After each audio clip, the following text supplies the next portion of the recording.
Assalomu alaykum, hurmatli televizor ko'ruvchilar. Assalomu alaykum, Sharq Turkistonlik aziz qarindoshlar. Dunyo Uyg'ur qurultiyi tomonidan Amerikaning poytaxti Washingtonda tasdiqlangan Sharq Turkiston Uyg'ur televiziyasining bugungi programmasiga xush keldingizlar.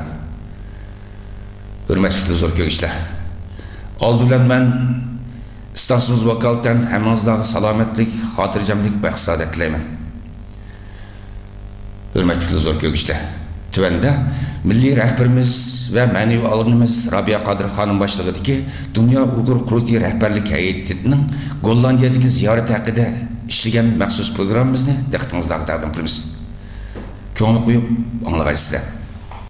Milliy rahbarimiz Robiya xonim Yevropadagi 7 davlatga qilgan ziyoratining tunji bekiti Gollandiyaga 1-oyning 20 kuni atigan soat 7dan 15da yetib keldi. Robiya xonimni Amsterdam aeroplan stansiyasida Sharq Turkistonning oyulduzliq ko'k bayrog'ini va gul chechaklarni ko'tarishgan 50 nafar yaqin Uyg'ur qizg'in kutib oldi. Dunyo Uyg'ur qurultiyining tashkilot ishlariga mas'ul muavin raisi Yetim Turk, Dunyo Uyg'ur qurultiyining bosh kotibi Dolqin Aysa, Dunyo Uyg'ur qurultiyining muavin bosh taftishi Nurmamat Ro'zaxon, Dunyo Uyg'ur qurultiyi tashviqot va tadqiqot markazining mas'uli Farhat Yurunqosh qatorliqlar Robiya xonimning Gollandiya ziyoratiga hamroh bo'ldi. Robiya xonim shu kuni atiganda charchig'iga qaramay, avval Gollandiyadagi har qaysi Uyg'urlar tashkilotlarining mas'ullari bilan suhbat olib berib, saqlanayotgan masalalar haqida fikr oldi. Tushdan keyin Gollandiya parlamentini ziyorat qilib, Gollandiya Sosyal Demokrat partiyasi bilan Gollandiya Yeshillar partiyasiga mansub parlament a'zolari va vakolatsiz millatlar tashkilotining mas'ul xodimlari bilan ko'rishib, ularga Sharq Turkiston va Uyg'urlarning vaziyati haqida atrofli ma'lumot berdi. Parlament zalida Robiya xonim boshlig'idagi Dunyo Uyg'ur qurultiyi rahbarlik hay'atini Gollandiya parlament a'zosi Xari van Bombel apandi xizmatdoshlari bilan birga qizg'in kutilib samimiy suhbatlashdi. Suhbat jarayonida parlament a'zosi Xari van apandi boshliq Uyg'ur masalasiga qiziquvchilar va qo'llovchilar Robiya Qodir xonim bilan ziz hamkorlashish, o'zaro qo'llash va yordam berish haqida kengashdi.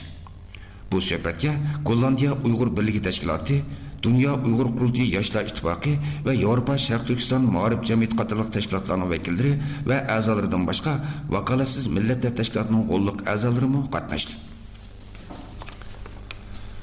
Dunyo Uyg'ur qurultiyi hay'ati Gollandiyadagi Uyg'urlarning hamrohligida bu qatimki faoliyatlarning kun tartibini o'rlashtiruvchi Gollandiya Uyg'ur birligi tashkilotining boshlashi bilan kechqurun soat 7da Gollandiya Diyonat vaqfining markaziy binosida kechlik ziyoratga qadam tashlab qildi. Gollandiya Diyonat ishlari vaqfining raisi Bülent Şenay apandining sohibxonligida tuzilgan bu ziyoratga Turkiyadagi Oq partiyaning rais yordamchisi, Almaniya millat vakili Aqil Gülla apandi, Gollandiya millat vakili Veys Güngör va Gollandiya No'g'ay turklar jamiyatining vakili Bayxon Abay xonim qatorliq arsa ahlilarimi taklif qilingan bo'lib, o'zaro do'stlik, qarindoshlik, ittifoqlik va hamkorlik maqsad qilingan turli sohalarda fikr almashtirdi va ahdlashdi.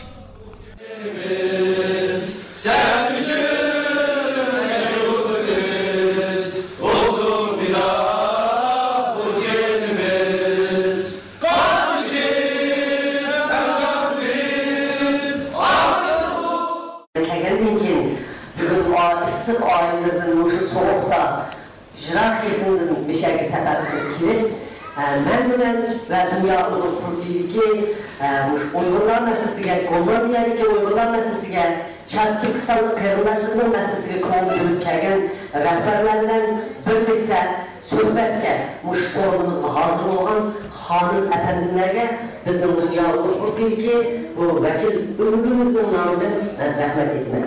Endi ben o'rnimdan turib, sizlarga oldindan oliy ehtirom bildiraman.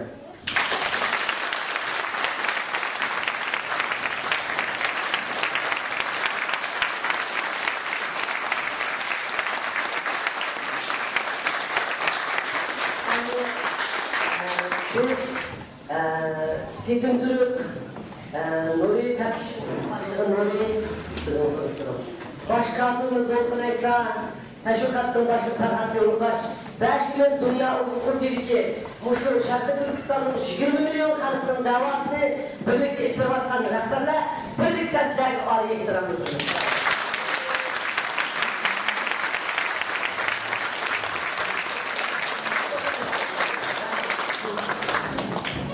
Dünya Uyghur Qurultayının Avrupa ziyaretiga kelgan rahbari heyeti 20 yanvar Gollandiya parlamentida va Gollandiya Diyanet merkezida bo'lgan edi. 21 yanvar bo'lsa Amsterdamning Sloterdagi bir merkez zalida 200 dan ortiq Uyg'urlar bilan jam bo'ldi. Rətlik, tərtiblik, ajoyib bir tuzum bilan tashkillangan bu faoliyat maydon ahlini xursand qildi. Pidakar yoshlarning naq maydon ijrosida davlat marsh o'qish bilan boshlangan bu faoliyatda talabga binoan Robiya Qodir xonim boshliq Dunyo Uyg'ur Qurultayining Yevropadagi 7 davlat ziyoratiga tashkillangan vakillar so'z qildi. Rahbarlar 3 soat ortiq davom qilgan bu faoliyatni shu yer vaqt soat 7 da oxirlashtirib, Türk millat vakili Veys Güngör Efendi'nin teklifiga binoan Efendi'nin faoliyat zalida kechki ziyofatga daxil bo'ldi. Ziyofatga Gollandiyada yashayotgan Türk sistemasidagi har soat bilim odamlaridan necha yuz odam qatnashgan bo'lib, ular Gollandiyaning siyosiy, iqtisodiy va madaniyat sohasidagi qo'lliq odamlaridan ekan.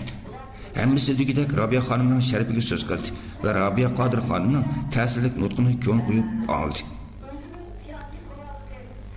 Rahbarlar bu ziyofatdan qaytib, Gollandiyadagi Uyg'ur davosining yangi bir burilish nuqtasini belgilash uchun kashtash yig'ini uyushtirdi. Uyg'ur Milliy harakati yetakchisi Robiya Qodir xonim boshchiligidagi Dunyo Uyg'ur Qurultayi rahbarlik heyetining Gollandiyadagi 2 kunlik ziyorati va xizmati Gollandiyadagi Uyg'ur davosida yangi bir burilish hosil qildi. Gollandiyadagi mavjud tashkilotlar va jamoatlar orasida barliq tashkilotlarning hamkorligidagi bir hay'at tashkillandi. Bunun bilan Gollandiyadagi tashkilot va shaxslar orasidagi ittifoqsizlikqa xotim berildi. Bu qitimli birlashma hay'at Gollandiya Uyg'ur birligi tashkiloti, Yevropa Sharq Turkiston ma'rif jamiyati qatorliq uzundan beri mavjud bo'lgan va yangidan qurilgan tashkilotlarning hamkorligida tanlangan rais, muavin rais, taftish, iqtisod boshqaruvchi va diniy hujjatlardan iborat bo'lib 9 kishidan tarkib topdi.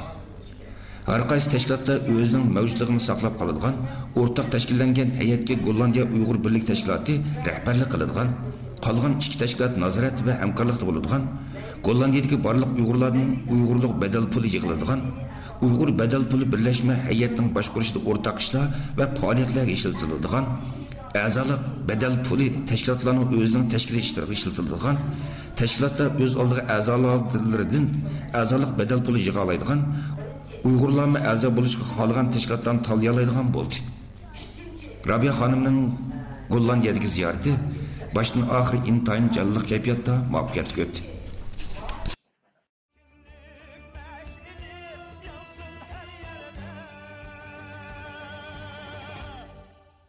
Yansın her yerde